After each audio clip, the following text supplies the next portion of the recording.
ವೀಕ್ಷಕರೇ ನಮಸ್ಕಾರ. ನಿಮಗೆಲ್ಲರಿಗೂ ಆಧ್ಯಾತ್ಮಿಕ ಪಯಣ ಕಾರ್ಯಕ್ರಮಕ್ಕೆ ಆತ್ಮೀಯ ಸ್ವಾಗತ. ನಮ್ಮ ಜೊತೆ ಇದ್ದಾರೆ ಯೋಗೀಶ್ ಅವರು. ಅವರು CNCಲಿ ವರ್ಕ್ ಮಾಡ್ತಾರೆ ಹಾಗೂ ಈ ಆಧ್ಯಾತ್ಮಿಕ ದಾರಿಯಲ್ಲಿ 6 ವರ್ಷದಿಂದ ಇದ್ದಾರೆ. ಬನ್ನಿ ಅವರ ಅನುಭವವನ್ನು ತಿಳ್ಕೊಳ್ಳೋಣ. ಅವ್ರನ್ನ ಕಾರ್ಯಕ್ರಮಕ್ಕೆ ಸ್ವಾಗತ ಮಾಡೋಣ. ಯೋಗೀಶ್ ಅವರೇ, ನಿಮಗೆ ಈ ಕಾರ್ಯಕ್ರಮಕ್ಕೆ ಆತ್ಮೀಯ ಸ್ವಾಗತ. ನಮಸ್ತೆ. ನೀವು ಆಧ್ಯಾತ್ಮಿಕ ದಾರಿಯಲ್ಲಿದ್ದೀರಾ ಅಂತ ಹೇಳಿದ್ರಿ. ಅದು ಯಾವ ರೀತಿ ಇದೆ, ಅಲ್ಲಿ ನಿಮಗೆ ಏನೇನು ತಿಳಿಸ್ಕೊಡ್ತಾರೆ? ಆಧ್ಯಾತ್ಮಿಕ ದಾರಿ ಅಂದರೆ ನಾವು ಜೀವನದಲ್ಲಿ ಹೇಗಿರಬೇಕು, ಮನೆಯಲ್ಲಿ ಯಾವ ಥರ ಇರಬೇಕು, ಹೊರಗಡೆ ಸೊಸೈಟಿಯಲ್ಲಿ ಯಾವ ಥರ ನಡ್ಕೋಬೇಕು, ಅದ್ರ ಬಗ್ಗೆ ನಮಗೆ ತಿಳಿಸ್ಕೊಡ್ತಾರೆ ಇಲ್ಲಿ. ಅದು ಯಾವ ದಾರಿಯಲ್ಲಿದೆ? ಅದೊಂದು ಈಶ್ವರ್ಯ ದಾರಿ ಅಂದರೆ ಆತ್ಮ ಪರಮಾತ್ಮ ಮಿಲನ ಯಾವ ಥರ ಮಾಡಬೇಕು, ಪರಮಾತ್ಮ ಯಾವ ಥರ ನೆನಪು ಮಾಡಬೇಕು, ನಾವೇನು ಅಜ್ಞಾನದ ಅಂಧಕಾರದಲ್ಲಿದ್ದೀವಿ, ಯಾವ ಥರ ಜ್ಞಾನದ ಬೆಳಕಲ್ಲಿ ನಡಿಬೇಕು ಎಂಬುದು ತಿಳಿಸ್ಕೊಡ್ತಾರೆ. ಇಲ್ಲಿಗೆ ಬರೋಕ್ಕೆ ನಿಮಗೆ ಯಾರು ಸ್ಫೂರ್ತಿ, ಯಾರ ಕಡೆಯಿಂದ ನಿಮಗೆ ಈ ಆಧ್ಯಾತ್ಮಿಕತೆ ಇದೆ, ಇಲ್ಲಿ ನಾನು ಹೋಗಬೇಕು ಅಂತ ಅನಿಸಿದ್ದು? ನನಗೆ ಆ್ಯಕ್ಚುಲಿ ಯಾರ ಸ್ಫೂರ್ತಿ ಇಲ್ಲ. ಅಂದರೆ ನಾನೇ ಯಾವ ವರ್ಷ ನಾನು ಉಪವಾಸ ಮಾಡಿರಲಿಲ್ಲ. ಆ ವರ್ಷ ಒಂದು ವರ್ಷ ಶಿವರಾತ್ರಿಯಲ್ಲಿ ಉಪವಾಸ ಮಾಡ್ಬೇಕು ಅನಿಸ್ತು ನನಗೆ. ಎಲ್ಲರೂ ಮಾಡ್ತಾರೆ, ಇವತ್ತು ಶಿವರಾತ್ರಿ ದಿವಸ ನಾನು ಮಾಡೋಣ ಅಂತ ಮಾಡಿದೆ. ಉಪವಾಸ ಮಾಡಿದ್ಮೇಲೆ ಸಾಯಂಕಾಲ ದೇವಸ್ಥಾನಕ್ಕೆ ಹೋಗ್ಬೇಕಾಯ್ತು. ಬಂದು ದೇವಸ್ಥಾನಕ್ಕೆ ನಾವು ಲೌಕಿಕದಲ್ಲಿ ಲಿಂಗಾಯತರು, ಅದರಿಂದ ಶಿವ ಅಂದರೆ ನಮಗೆ ಇಷ್ಟ, ಭಕ್ತಿ ಜಾಸ್ತಿ. ಅದರಿಂದ ಸಾಯಂಕಾಲ ದೇವಸ್ಥಾನಕ್ಕೆ ಬಂದಾಗ ಅಲ್ಲಿ ದೇವಸ್ಥಾನ ಪ್ರದಕ್ಷಿಣೆ ಮಾಡ್ಕೊಂಡು ಮುಗಿಸ್ಕೊಂಡು ಬಂದಮೇಲೆ ಪಕ್ಕದಲ್ಲೇ ಸ್ಟಾಲ್ ಹಾಕಿದ್ರು, ಬ್ರಹ್ಮಕುಮಾರಿಸ್. ಅಲ್ಲಿ ದೊಡ್ಡ ಶಿವಲಿಂಗ ಕೂರಿಸಿದ್ರು. ನನಗೆ ಆಕರ್ಷಣೆ ಆಯಿತು, ಶಿವಲಿಂಗ ನೋಡಬೇಕು ಏನಿದೆ ಅಲ್ಲಿ ಅಂತ. ಅಲ್ಲಿ ಹೋಗ್ಬಿಟ್ಟು ನೋಡಿದೆ, ಚೆನ್ನಾಗಿತ್ತು. ಆಮೇಲೆ ಒಳಗಡೆ ಬನ್ನಿ ಅಣ್ಣವರೇ, ಸ್ವಲ್ಪ ಜ್ಞಾನದ ಬಗ್ಗೆ ತಿಳಿಸ್ಕೊಡ್ತೀವಿ, ನಿಮಗೆ ಶಿವ ಅಂದ್ರೆ ಇಷ್ಟಲ್ಲ, ಶಿವನ ಬಗ್ಗೆ ತಿಳ್ಕೊಬೇಕಾದ್ದು ಭಾಳ ಇದೆ, ಬನ್ನಿ ಅಂತ ಕರೆದ್ರು. ಒಳಗಡೆ ಹೋದೆ. ಅಲ್ಲಿ ಫಸ್ಟು ಸ್ಟೆಪ್ಪಲ್ಲಿ ಲಕ್ಷ್ಮೀನಾರಾಯಣ ಚಿತ್ರ ಬಗ್ಗೆ ಅಕ್ಕವ್ರು ಎಕ್ಸ್ಪ್ಲೇನ್ ಮಾಡ್ತಾಯಿದ್ರು. ನಮ್ಮದು ಜಗತ್ತು ಇವತ್ತು ಹಂಗೆ ಯಾವ ಥರ ಇದೆ, ಮುಂದೆ ಈ ಥರ ಜಗತ್ತು ಬರುತ್ತೆ, ನಮಗೆ ಸುಖ ಶಾಂತಿ ನೆಮ್ಮದಿ ಆರೋಗ್ಯ ಇರೋಂಥ ಜಗತ್ತು ಬರುತ್ತೆ, ಮತ್ತು ಆ ಜಗತ್ತು ಇವಾಗ ನಿಮ್ಗೆ ಇಷ್ಟ ಅಲ್ವಾ ಅಂತ ಕೇಳಿದ್ರು. ಖಂಡಿತ ಇಷ್ಟ ಇದೆ. ಇಲ್ಲಿ ಈ ಥರ ಪ್ರಪಂಚದಲ್ಲಿ ಯಾರು ಇರ್ತಾರೆ, ಒಳ್ಳೇದು ಬಂದರೆ ತೊಂದರೆ ಇಲ್ಲ, ನಾವು ಅದಕ್ಕೆ ಹೋಗ್ಬೇಕು, ನಮ್ಗೆ ಇಷ್ಟ ಅಂತ ಅಂದರು. ಆಮೇಲೆ ನನಗೆ ನೆಕ್ಸ್ಟ್ ಸ್ಟೆಪ್ಪು ಕೇಳ್ತಾ ಹೋದಾಗ ಶಿವರಾತ್ರಿ ಬಗ್ಗೆ ಅಲ್ಲಿ ಬ್ರಣ್ಣವ್ರು ಎಕ್ಸ್ಪ್ಲೇನ್ ಮಾಡ್ತಾಯಿದ್ರು. ಶಿವ ಅಂದರೆ ಏನು, ಶಿವರಾತ್ರಿ ಅಂತ ಯಾಕೆ ಹೇಳ್ತಾರೆ, ಉಪವಾಸ ಅಂದರೆ ಏನು, ಜಾಗರಣ ಅಂದರೆ ಏನು ಅಂತ. ಉಪವಾಸದ ಬಗ್ಗೆ ನನಗೆ ಸ್ವಲ್ಪ ಆಸಕ್ತಿ ಮೂಡುತ್ತೆ. ಯಾಕಂದರೆ ನಾವು ಮಾಡ್ತಕ್ಕಂಥ ಉಪವಾಸ ಹೊಟ್ಟೆ ಉಪವಾಸ, ಹೌದು, ಊಟ ಬಿಟ್ಟು ಉಪವಾಸ ಇರೋದು.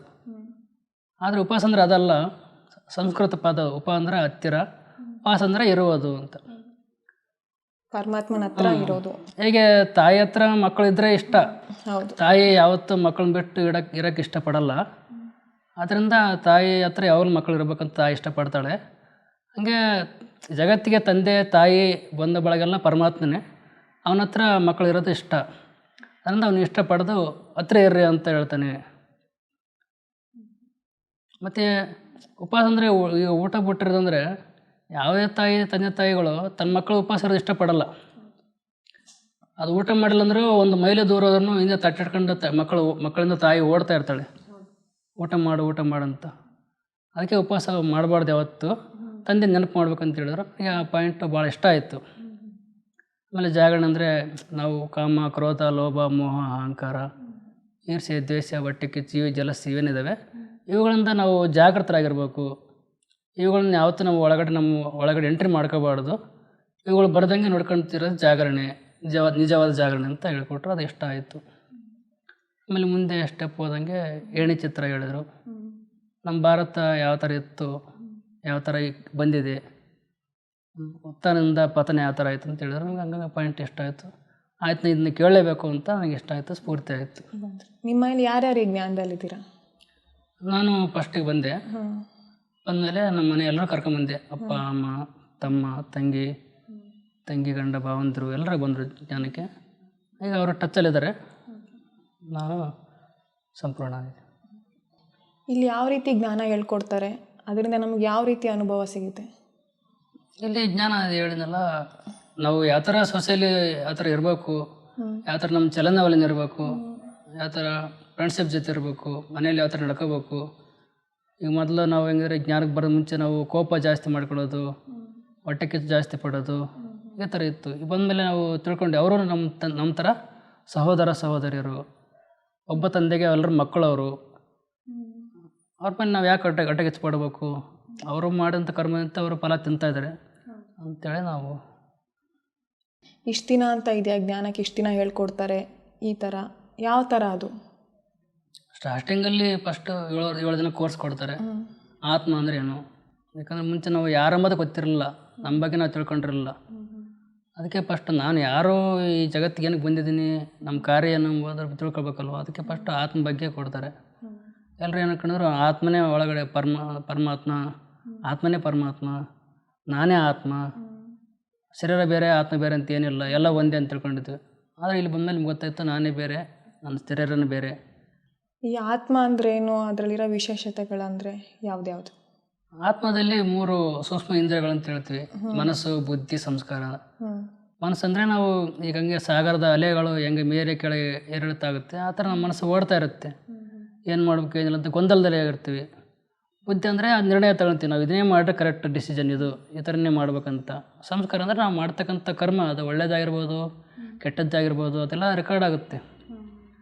ನಾವು ಮಾಡಿದ ಏನೇ ಕರ್ಮ ಮಾಡ್ತೀವಿ ಅದು ರೆಕಾರ್ಡ್ ಆಗಿ ಇದೇ ನಮಗೆ ಮುಂದಿನ ಎಷ್ಟು ಜನ್ಮಕ್ಕೆ. ಜ್ಞಾನದ ಆರಂಭದ ದಿನಗಳಲ್ಲಿ ನೀವು ಯಾವ ರೀತಿ ಇದ್ರಿ, ಜ್ಞಾನ ಸಿಕ್ಕಿದ ನಂತರ ನಿಮ್ಮ ಜೀವನದಲ್ಲಿ ಯಾವ್ಯಾವ ರೀತಿ ಪರಿವರ್ತನೆ ಆಗಿದೆ? ಅದೇ ಜ್ಞಾನದ ಸಿಗೋದಕ್ಕೆ ಮುಂಚೆ ನಾವು ಸ್ವಲ್ಪ ಕೋಪ ಇತ್ತು, ಆಮೇಲೆ ಹೊರಗಡೆ ಸಂಘದಂತೆ ರಂಗು ಅನ್ನದಂತೆ ಮನಸ್ಸು ಅಂತ ಹೇಳ್ತಾರಲ್ಲ, ಸಂಘ ಸೇರಿ ಸ್ವಲ್ಪ ಏನ ಸಿಗರೇಟ್ ಈ ಥರ ಇತ್ತು. ಆಮೇಲೆ ಜ್ಞಾನಕ್ಕೆ ಬಂದಮೇಲೆ ನಮಗೆ ಅದು ಯಾವುದು ಇಷ್ಟ ಆಗಲಿಲ್ಲ, ಸಂಘನ ಕಡಿಮೆ ಮಾಡ್ತಾ ಬಂದ್ವಿ. ಸತ್ಸಂಗ ತೆಲ್ಸತ್ತೆ, ಕುಕ್ಸಂಗ ಮುಳಸತ್ತೆ ಅಂತ ಇಲ್ಲಿ ನಾವು ವಾಣಿಯಲ್ಲಿ ಕೇಳ್ತೀವಿ, ಪರಮಾತ್ಮ ವಾಣಿಯಲ್ಲಿ. ಅದು ನಮಗೆ ಪಾಯಿಂಟ್ ಇಷ್ಟ ಆದ ಬಗ್ಗೆ ನಮ್ಗೆ ಹೌದಲ್ಲ, ಸತ್ಯ ಸಂಘ ನಾವು ಸೇರಬೇಕು, ಸತ್ಯ ಸಂಘದಲ್ಲಿರಬೇಕು, ಅವು ನಮಗೆ ನಾವು ನಡೀತಾ ಚಲನೆ ವಲನೆ ನಮ್ಮದು ಚೆನ್ನಾಗಿರುತ್ತೆ. ಅಲ್ಲಿದ್ದರೆ ನಾವು ಹಾಳಾಗೋಗ್ಬಿಡ್ತೀವಿ, ನಮ್ಮ ಮನೆತನ ಹಾಳಾಗೋಗುತ್ತೆ ಅಂತ ತಿಳ್ಕೊಂಡು ನಾವು ಪರಿವರ್ತನೆ ಆದ್ವಿ. ಯಾವೊಂದು ಮಾತು ನಿಮಗೆ ಈ ಜ್ಞಾನಕ್ಕೆ ಬರಬೇಕು ಅಂತ ಇನ್ಸ್ಪೈರ್ ಆಯಿತು? ಪವಿತ್ರತೆ.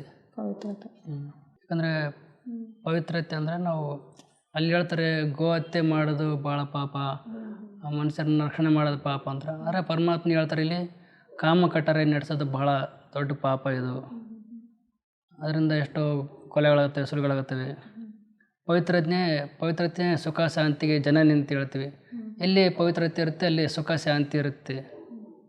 ಅದರಿಂದ ನಮಗೆ ಸುಖ ಶಾಂತಿ ಎಲ್ಲ ಈಗ ಸಿಗುತ್ತಾ ಇದೆ ಪವಿತ್ರತೆ ಧಾರಣೆ ಮಾಡ್ಕೊಳ್ಳೋದ್ರಿಂದ. ಇಲ್ಲಿನ ದಿನಚರಿ ಹೇಗಿರುತ್ತೆ, ಯಾವ ರೀತಿ ನಡ್ಕೋಬೇಕಾಗುತ್ತೆ? ಈಗಿನ ದಿನಚರಣೆ ಚೆನ್ನಾಗಿದೆ, ತುಂಬ ಚೆನ್ನಾಗಿದೆ. ನಾವು ಜ್ಞಾನಕ್ಕೆ ಬಂದಮೇಲೆ ಮನೆಯಲ್ಲಿ ವಾತಾವರಣ ಆಗಲಿ, ಫ್ರೆಂಡ್ಸ್ ಜೊತೆ ನಮ್ಮ ನೋಡೋ ರೀತಿ ಆಗಲಿ, ನಾವು ಕಂಪ್ನಿ ಕೆಲಸ ಮಾಡೋಲ್ಲಿ ನಮ್ಮ ಯಾವ ಥರ ಟ್ರೀಟ್ ಮಾಡ್ತಾರೆ, ಅದೆಲ್ಲ ತುಂಬ ಚೆನ್ನಾಗಿದೆ.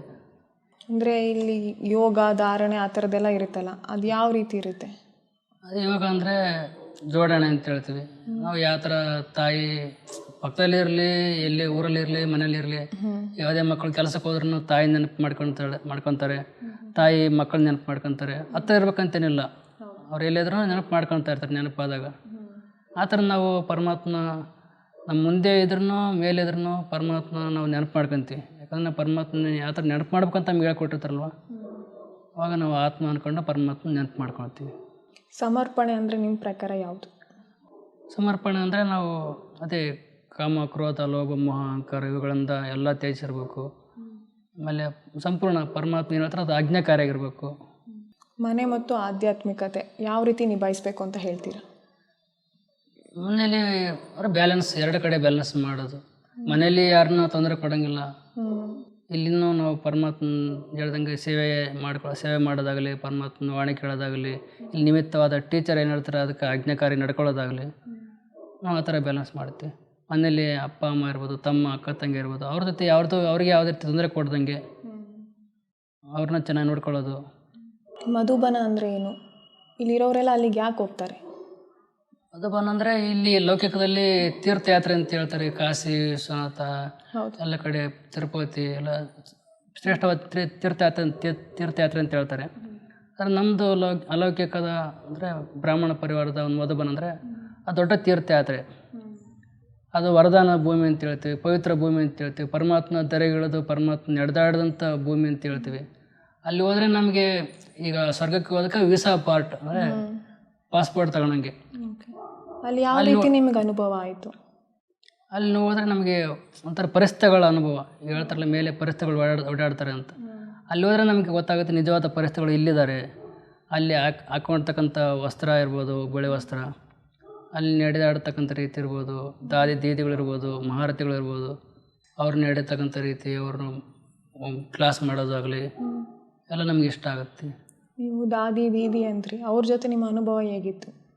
ನಾವು ಫಸ್ಟಿಗೆ ಮಧುಬನಕ್ಕೆ ಹೋದಾಗ, ಬಾಬಾ ಮಿಲನಕ್ಕೆ ಹೋದಾಗ ದಾದಿದು ಜಾನಕಿ ದಾದಿದು ಫಸ್ಟ್ ಟೈಮ್ ಮಿಲನ್ ನಮ್ಮದು. ಯಾಕಂದ್ರೆ ನಮಗೆ ದಾದಿಗಳು ಅವರು ಅಷ್ಟು ವಯಸ್ಸಾದ್ರೂ ಬರ್ತಾ ಸ್ವಲ್ಪ ಬಾಬಾ ಬಾಬಾ ಅಂತ ನಡ್ಕೊಂಬಂದರು. ಬಂದಾಗ ನಾವು ಮುಂದೆ ಕುಂತಂದು ದೃಷ್ಟಿ ತಗೋಬೇಕಾದ್ರೆ ನಮಗೆ ಟೋಲಿ ಕೊಟ್ಟು ದೃಷ್ಟಿ ಕೊಟ್ಟರು. ಅವ್ರನ್ನ ಮುಖದಲ್ಲೇ ಎಷ್ಟು ಮಂದಹಾಸ ಇತ್ತು ಅಂದರೆ, ಅಷ್ಟು ನಗೆ ಇತ್ತು, ಅಷ್ಟು ಮುಗುಳು ನಗೆ, ಅಷ್ಟು ಮಂದಹಾಸ, ಅಷ್ಟು ಖುಷಿಯಿಂದ ಒಂದು ದೃಷ್ಟಿನ ನಮ್ಮನ್ನ ಕಾಯ್ತಾ ಬಂತು ಇಲ್ಲಿವರೆಗೂ. ಯಾಕಂದರೆ ಅವರು ಸಂಪೂರ್ಣ ಆಗಿದ್ದಾರೆ, ಬಾಬಾ ಸಮಾನ ಆಗಿದ್ದಾರೆ. ಅವ್ರು ಕೊಡೋದು ದೃಷ್ಟಿ ಇರ್ಬೋದು, ಅವರು ಹೇಳ್ತಕ್ಕಂಥ ವಾಣಿ ಇರ್ಬೋದು, ಅದರಲ್ಲಿ ಬಹಳ ಪವರ್ಫುಲ್ಲು. ನೀವು ಬ್ರಾಹ್ಮಣ ಪರಿವಾರ ಅಂತ ಹೇಳಿದಿರಿ, ಹಂಗಂದ್ರೆ ಏನು? ಅದನ್ನೇನಕ್ಕೆ ಆಚರಣೆ ಮಾಡಬೇಕು? ಬ್ರಾಹ್ಮಣ ಪರಿವಾರ ಅಂದರೆ ಇಲ್ಲಿ ಯಾವುದೇ ಅಸೂಯೆ ಆಗಲಿ, ಹೊಟ್ಟೆ ಕಿಚ್ಚಾಗಲಿ, ಜಲಸ ಆಗಲಿ ಯಾವುದಿರಲ್ಲ. ಎಲ್ಲರೂ ಇಲ್ಲಿ ಪ್ರೀತಿ ಬಾಂಧವ್ಯ ಇರುತ್ತೆ, ಪ್ರೇಮ ಇರುತ್ತೆ, ಸಹನೆ ಇರುತ್ತೆ, ಅಳವಡಿಸ್ಕೊಳ್ಳೋ ಶಕ್ತಿ ಇರುತ್ತೆ. ಎಲ್ಲರೂ ಸಂಸ್ಕಾರ ಇಲ್ಲಿ ಒಂದೇ ರೀತಿ ಮಾಡ್ಕೊಳ್ಬೇಕಂತ ಪ್ರಯತ್ನ ಪಡ್ತಾರೆ. ಅದರಿಂದ ಇಲ್ಲಿ ಭಾಳ ಒಳ್ಳೆಯದು. ಇಲ್ಲಿ ಕಟ್ಟುನಿಟ್ಟುಗಳು ಏನಾದ್ರು ಇದೆಯಾ? ಈ ಥರನೇ ಇರಬೇಕು ಅಥವಾ ಇದೇ ರೀತಿ ಆಹಾರ ಸೇವನೆ ಮಾಡಬೇಕು, ಆ ಥರ ಏನಾದ್ರು ಕಟ್ಟುಪಾಡುಗಳಿದೆಯಾ? ಕಟ್ಟುನಿಟ್ಟು ಅಂದರೆ ಲೌಕಿಕದಲ್ಲೂ ಕಟ್ಟುನಿಟ್ಟಿರುತ್ತೆ. ದೇವಸ್ಥಾನಕ್ಕೆ ಹೋಗ್ಬೇಕಾದ್ರೆ ಅವರು ಮಡಿ ಹೊಡಿಯಿಂದ ಹೋಗ್ತಾರೆ, ಯಾವುದೇ ರೀತಿ ಮಾಂಸ ಮುದ್ದೆ ತಿನ್ನಲ್ಲ. ಮತ್ತು ತೀರ್ಥಯಾತ್ರೆ ಹೋಗೋರು ಅಷ್ಟೊಂದು ಪವಿತ್ರತೆ ಪಾಲನೆ ಮಾಡ್ಕೊಂಡು ಹೋಗ್ತಾರೆ. ಅದೇ ರೀತಿ ಇಲ್ಲಿ ನಾವು ಪರಮಾತ್ಮ ಮನೆಗೆ ಬರ್ತೀವಿ ಅಂದರೆ, ಯಾಕಂದರೆ ಇಲ್ಲಿ ನಿಜವಾದ ಸತ್ಯ ಪರಮಾತ್ಮ ದಾರಿಗಳಿದ್ದಾರೆ. ಸತ್ಯ ಪರಮಾತ್ಮ ವಾಣಿ ನುಡಿಸ್ತಕ್ಕಂಥ ಜಾಗ ಇದು, ಓಡಾಡುವಂಥ ಜಾಗ ಇದು. ಅದರಿಂದ ನಾವಿಲ್ಲಿ ಸ್ವಲ್ಪ ಕಟ್ಟುನಿಟ್ಟಾಗಿರ್ಬೇಕಾಗತ್ತೆ, ಪವಿತ್ರತೆ ಪಾಲನೆ ಮಾಡೋಕ್ಕಾಗುತ್ತೆ. ಊಟ ತಿಂಡಿಲಿ ನಾವು ಪಥ್ಯ ಇರಬೇಕಾಗುತ್ತೆ. ಸಸ್ಯಾಹಾರಿ ಆಹಾರ ಸೇವನೆ ಮಾಡಬೇಕಾಗುತ್ತೆ. ಸಸ್ಯಾಹಾರಿ. ನಿಮ್ಮ ಪ್ರಕಾರ ಸೇವೆಯ ಮಹತ್ವ ಎಷ್ಟಿದೆ? ಬ್ರಾಹ್ಮಣ ಅಂದರೆ ಅರ್ಥನೇ ಸೇವೆ. ನಾವು ಯಾವಾಗ ನಾವು ಸೇವಾ ಬಂಧನದಲ್ಲಿರ್ತೀವಿ ಆವಾಗ ನಮಗೆ ಮಾಯ ಬಂಧನ ಕಟಾಪ್ ಆಗುತ್ತೆ. ಯಾವುದೇ ರೀತಿ ನಮ್ಮ ಹಿಂದೆ ನಮ್ಮ ಮಾಯಗಳು ಬರೋಲ್ಲ. ನಾವು ಸೇವೆಯಲ್ಲೇ ತೊಡ್ಕೊಂಡು ತನು ಮನ ಧನ ಯಾವುದೇ ರೀತಿ ಸೇವೆ ಇರ್ಬೋದು, ನಾವು ಸೇವೆಯಲ್ಲಿ ಇದ್ದಾಗ ನಮ್ಗೆ ಯಾವ ರೀತಿ ಮಾಯಗಳು ಬರೋಲ್ಲ. ಇಲ್ಲಿ ಯಾವ್ಯಾವ ರೀತಿ ಸೇವೆಗಳು ಮಾಡ್ಬೋದು? ಇಲ್ಲಿ ಕರ್ಮಣ ಸೇವೆ ಮಾಡ್ಬೋದು, ಮನಸ ಸೇವೆ ಮಾಡ್ಬೋದು, ವಾಚ ಸೇವೆ ಮಾಡ್ಬೋದು, ಧನ ಸೇವೆ ಮಾಡ್ಬೋದು, ಜನ ಸೇವೆ ಮಾಡ್ಬೋದು. ಯಾವ ಥರ ಬೇಕಾದ್ರೂ ಯಾರು ಬೇಕಾದ್ರೂ ಸೇವೆ ಮಾಡ್ಬೋದು. ನಿಮ್ಮ ಪ್ರಕಾರ ಒಬ್ಬ ವ್ಯಕ್ತಿಯ ಜೀವನದಲ್ಲಿ ಆಧ್ಯಾತ್ಮಿಕತೆಯ ಅವಶ್ಯಕತೆ ಎಷ್ಟಿದೆ? ಈಗಿನ ವಾತಾವರಣಕ್ಕೆ ತುಂಬ ಅವಶ್ಯಕತೆ. ಒಬ್ಬ ವ್ಯಕ್ತಿಗೆ ಎಲ್ರಿಗೂ ಅವಶ್ಯಕತೆ ಈಗಿನ ವಾತಾವರಣಕ್ಕೆ. ಎಲ್ಲರೂ ಯಾಕಂದರೆ ಭಕ್ತಿಯಲ್ಲೇ ಅಜ್ಞಾನ ಇದೆ, ಹೊರಗಡೆ ಸೊಸೈಟಿಯಲ್ಲೇ ಅಜ್ಞಾನ, ಎಲ್ಲ ಅಜ್ಞಾನ ಇದೆ. ಯಾವುದೇ ರೀತಿಯಲ್ಲಿ ಇವಾಗ ಜ್ಞಾನ ಬಹಳ ಮುಖ್ಯ ಅವರಿಗೆ.